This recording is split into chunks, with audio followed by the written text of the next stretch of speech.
Now we're going to talk about how to find the input impedance of a transmission line when you know its length L and you know its load ZL. And you also need to know its characteristic impedance Z0. Let's say that ZL is 100 plus J 100 ohms and that the characteristic impedance is 50 ohms. So in order to plot this on the Smith chart, I'm going to take my load and divide it by my characteristic impedance, which gives me 2 plus J2. Let's plot it. Here's the circle with the real part of 2, and here is the imaginary circle with the real part plus 2. So right there is my load impedance.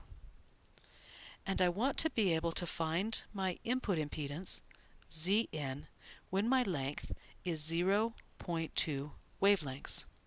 The way I do that is I plot my load as I have here, and then I'm going to use my distance axis. To use the distance axis, draw a straight line from the center of the Smith chart out here to the outside of the Smith chart. Go through this point. I kind of missed it, but pretty close. A little hard on a tablet PC. The line that I'm going to be using to measure distance is going to be on the very outside of the Smith chart. If I want to go from my load in this direction to the input impedance, that is towards the generator. The generator is over here. So I'm going to come to this outside axis where it says wavelengths toward the generator, and it tells me it goes in this direction. So this axis right here is the one that I'm going to be reading.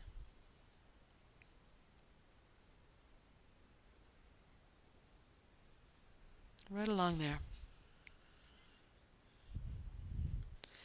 Now it does not matter exactly where I begin on this outside axis. What matters is the relative distance between 2 points. Here's the point that I'm starting with right here. I'm going to kind of put a little UR here point.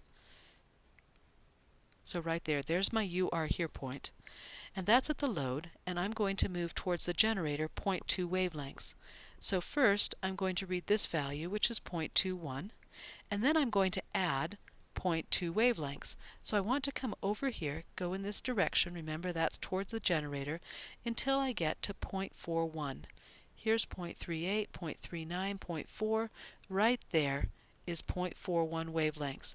That is 0.21 plus 0.2 wavelengths. So now I'm going to draw another straight line from the center of my Smith chart out to this distance point. And I'm also going to measure the distance, the magnitude right there, same way I have from the beginning, except I'm going to put it on this axis. It's going to go from the center, always start at the center, right to here. So I rotated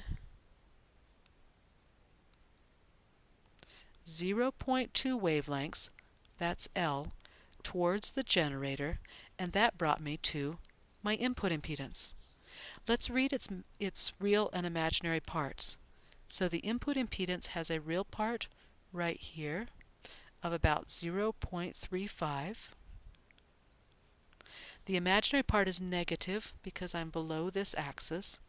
Negative J, and let's read the imaginary part, which is right here. Looks like that's 0.6. This is not in ohms, this is a normalized value. So to get it in ohms, I denormalize by multiplying by Z0. So that gives me 17.5 minus J, 30 ohms. Now what if instead of finding the input impedance, I wanted to start at the input and find the load impedance? That's the topic of our next video.